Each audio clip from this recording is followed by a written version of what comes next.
late. It's late. It's late. It's late. 6:20. And this is the 5 a.m. Mester Scrum Show. Oh no. We're late. Oh boy. Oh. Guess we'll get going here. Anyway, good morning. I'm Craig Mester, Scrum Master and Agile Coach, and welcome to the 5 a.m. Mester Scrum Show. It's about 6:20. This is our 440th episode. It's a Monday and it's raining outside. And I had to do a couple things before I got on the show. Make sure the rain wasn't coming through all the windows and stuff like that. And, everyday stuff that you got to do. So anyway, it's the 5 a.m. Mester Scrum Show, and here we talk about Agile and Scrum in a practical and tactical way. I share insights of things that happened over the years and things that come to mind as I read and get comments back from the audience and things in general. So what we try to do is we're using simple things to help bring value to the customer, make it so you hopefully won't have to work 60, 80 hours a week, and get home to your family and friends because you have some fun and do other things that I know everybody has to do to maintain their lives, and have a little fun in the office and at home as we go. Not much. A lot of things changed yesterday over the weekend. Couldn't do a lot of things I wanted to do. But we'll see how that goes. And what am I going to do today? Today, I'm just going to take my daily scrum from what would be my daily scrum at home. And then I also want to talk about those Karens out there.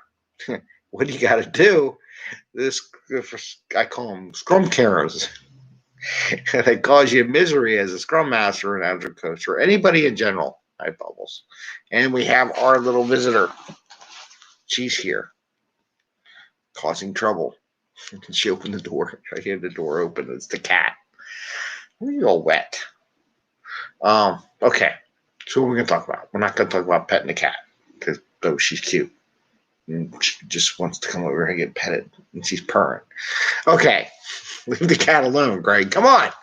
All right. Daily Scrum. So here's my daily Scrum for today. Undusted the house except for the kitchen yesterday. So I got the house undusted, and you'd be surprised how much dust from sanding the floor gets throughout the entire house. 3 floors of stairwell and every place in between. Every cobweb you ever had in your life shows up. But that's not a really good thing to talk about. Now, that's an example of a bad report because I went off and telling stories during Daily Scrum, which no one really needed to know. Paint in the living room, except where there's holes where we had to patch because my wife added extra, what do you want to say? Added extra requirements. And I had to patch some holes from electronics that I had to pull from the walls, which wasn't part of the deal, but it was what it is. And today I hope to paint the giant wall. That's my plan for today. My blockers. The rain's keeping me from moving furniture into the house, and what do I got here? And work. I have to work today. So I can't do everything. What I'm going to need from the team, I'm going to probably ask help a neighbor to help move some furniture back into the house, or my wife. But again, if it rains, won't be able to quite do that. But I want to let you all know that that's what I'm probably going to be doing today. So there's my daily scrum.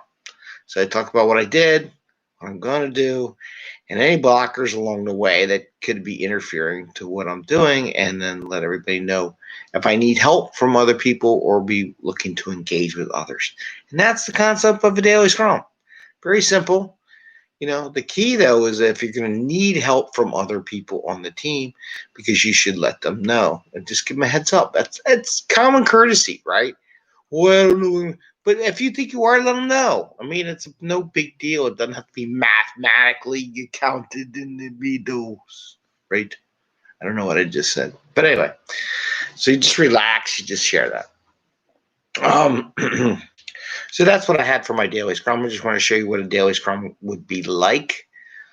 Same thing anywhere you work, anything you do. I just applied it to work around the house over the weekend, right? Okay, so that closes out that one. So problem with people.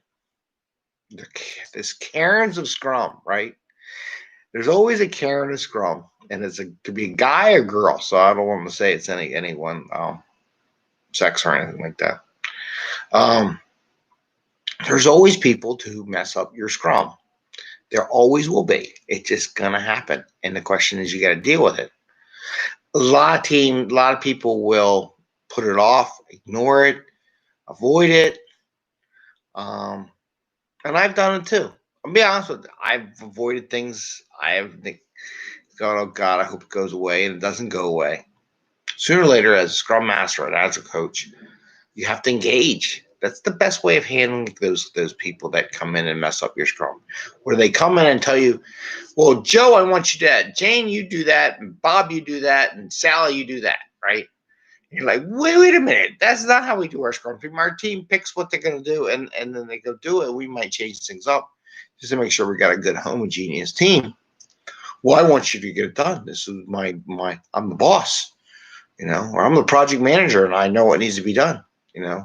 Or you got people that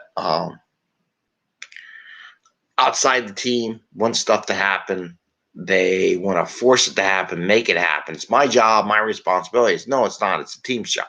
It's not your responsibility. Your responsibility is feed information to the team and help the team with any blockers or issues they may have and elevate those concerns and risks up to the chain so they can get fixed. But it's my job to tell everybody what to do, but it's not. So what do you do about it? They're always going to happen.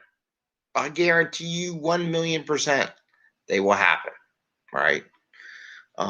It's what you do when it happens. And I'm just going to keep this short. It's a Monday and it's raining. You have to engage. You have to talk to them. You have to have a side meeting, okay? And you have to talk to them. But that's what you have to do. That's the job. It's not where you call them out in the middle of a meeting because that's just going to cause more problems, right? You have a conversation. Later on you can let your team, hey, I had a conversation with so-and-so about what happened yesterday, and just everything hopefully will be better and it won't happen again. We'll see. But you can let your team, you follow it up without actually doing it in the meeting. See the different technique there.